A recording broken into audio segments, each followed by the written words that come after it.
কৃষ্ণ কথামৃত প্রসঙ্গ নওদিয়া ভক্তি। ঠাকুরের জীবন এবং তার কথামৃতে এই নবীন সমস্যাগুলির অপূর্ব সমাধান আমরা পাই। কতভাবে যে তিনি আমাদের জীবনের সমস্যাগুলির সহজ সমাধান করে দিয়েছেন দেখে আশ্চর্য হতে হয়। বলেছেন, আগে লোকে যাগযজ্ঞ তপস্যা করত, এখন কলির জীব অন্নগত প্রাণ, দুর্বল মন একাগ্র হয়ে করলে এক হরিনামেই সব সংসার ব্যাধি দূর হয়। চতুর্থ পরিচ্ছেদ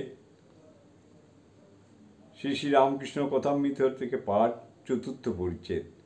অজ্ঞানতিমিরান্ধস্য জ্ঞানাঞ্জন শলাকয়া চক্ষুরুন্মীলিতং যেন তস্मै শ্রী গুরবে নমঃ। মাস্টারকে তিরস্কার ও তাহার অহংকার চূর্ণকরণ। শ্রীরামকৃষ্ণ মাস্টারের প্রতি। তোমার কি বিবাহ হয়েছে? মাস্টার, আগে হ্যাঁ। রামকৃষ্ণ শিহরিয়া, ওরে রামলাল, যা বিয়ে করে ফেলেছে। মাস্টার ঘোরতর অপরাধীর ন্যায় অবাক হইয়া অবনত মস্তকে চুপ করিয়া বসিয়া রইলেন। ভাবিতে লাগিলেন, বিয়ে করা কি এত দোষ? ঠাকুর আবার জিজ্ঞাসা করলেন, তোমার কি ছেলে হয়েছে? মাস্টারের বুক ঢিপ ঢিপ করিতেছে। ভয়ে ভয়ে বললেন, আজ্ঞে ছেলে হয়েছে। ঠাকুর আবার আক্ষেপ করে বলতেছেন, যা, ছেলে হয়ে গেছে। তিরস্কৃত হইয়া তিনি স্তব্ধ হইয়া রহিলেন। তাহার অহংকার চূর্ণ হইতে লাগিল।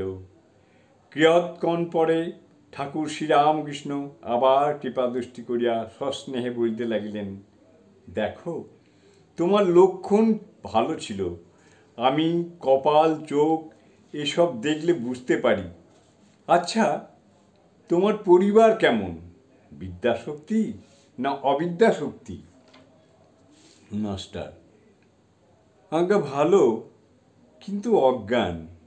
শ্রীরামকৃষ্ণ বিরক্ত হইয়া, আর তুমি জ্ঞানী? তিনি জ্ঞান কাহাকে বলে, অজ্ঞান কাহাকে বলে এখনো জানেন না। এখনো পর্যন্ত জানিতেছেন যে লেখাপড়া শিখিলে ওই বই পড়িতে পারিলেই জ্ঞান হয়। এই ভ্রম পরে দূর হইয়াছিল। তখন শুনিলেন যে ঈশ্বরকে জানার নাম জ্ঞান, আর ঈশ্বরকে না জানার নামই অজ্ঞান। ঠাকুর বলিলেন, তুমি কি জ্ঞানী?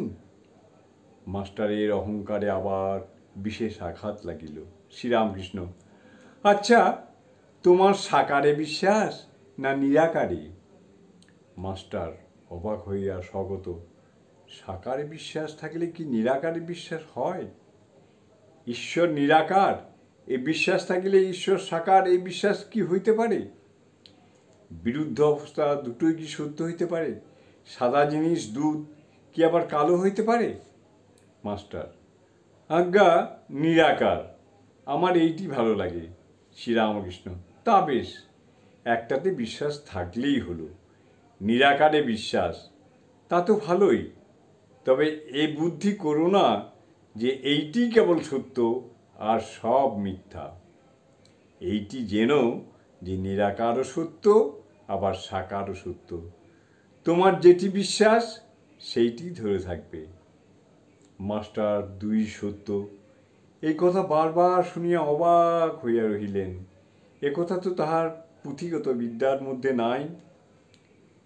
তাহার অহংকার তৃতীয়বার চূর্ণ হইতে লাগিল, কিন্তু এখনো সম্পূর্ণ হয় নাই। তাই আবার একটু তর্ক করিতে অগ্রসর হইলেন। মাস্টার, আজ্ঞা তিনি সাকার এ বিশ্বাস যেন হলো, কিন্তু মাটির প্রতিমা তিনি তো নন। শ্রীরামকৃষ্ণ, মাটি কেন গো, চিন্ময়ী প্রতিমা। মাস্টার, চিন্ময়ী প্রতিমা? বুঝিতে পারিলেন না। বললেন, আচ্ছা, যারা মাটির প্রতিমা পূজা করে তাদের তো বুঝিয়ে দেওয়া উচিত যে মাটির প্রতিমা ঈশ্বর নয়, আর প্রতিমার সম্মুখে ঈশ্বরকে উদ্দেশ্য করে পূজা করা উচিত। লেকচার ও ঠাকুর শ্রীরামকৃষ্ণ। শ্রীরামকৃষ্ণ বিরক্ত হইয়া, তোমাদের কলকাতার লোকের ওই এক, কেবল লেকচার দেওয়া আর বুঝিয়ে দেওয়া। আপনাকে কে বোঝায় তার ঠিক নাই। তুমি বুঝাবার কে? যার জগৎ তিনি বুঝাবেন। যিনি এই জগৎ করেছেন, চন্দ্র সূর্য মানুষ জীবজন্তু করেছেন, জীবজন্তুদের খাবার উপায় পালন করবার জন্য মা বাপ করেছেন, মা বাপের স্নেহ করেছেন, তিনি বুঝাবেন। তিনি এত উপায় করেছেন, আর এ উপায় করবেন না? যদি বুঝবার দরকার হয় তিনিই বুঝাবেন। তিনি তো অন্তর্যামী। যদি এই মাটির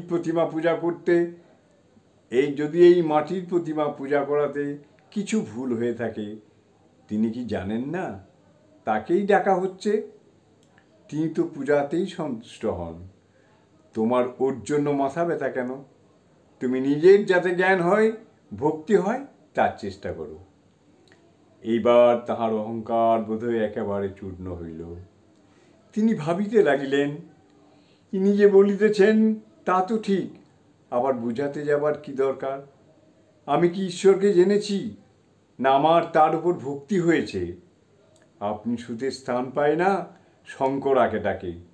জানি না, শুনি না, পরকে বুঝাতে যাওয়া বড়ই লজ্জার কথা ও হীনবুদ্ধির কাজ। এ কি অঙ্কশাস্ত্র, না ইতিহাস, না সাহিত্য যে পরকে বুঝাবো? এই যে ঈশ্বর তত্ত্ব, ইনি যা বলছেন মনে বেশ লাগছে। ঠাকুরের সহিত তাহার এই প্রথম ও শেষ তর্ক। শ্রীরামকৃষ্ণ, তুমি মাটির প্রতিমা পূজা বলছিলে। যদি মাটিও হয়, সে পূজাতে প্রয়োজন আছে। নানা রকম পূজা ঈশ্বরই আয়োজন করেছেন। যার জগৎ তিনি এসব করেছেন। অধিকার ভেদে যার যা পেটে সয়, মা সেইরূপ খাবার বন্দোবস্ত করেন। এক মার 5 ছেলে। বাড়িতে মাছ এসেছে। মা মাছের নানা রকম ব্যঞ্জন করেছেন, যার যা পেটে সয়। কারোর জন্য মাছের পোলোয়া, কারোর জন্য মাছের অম্বল, মাছের চচ্চড়ি, মাছ ভাজা, এইসব করেছেন। যেটি যার ভালো লাগে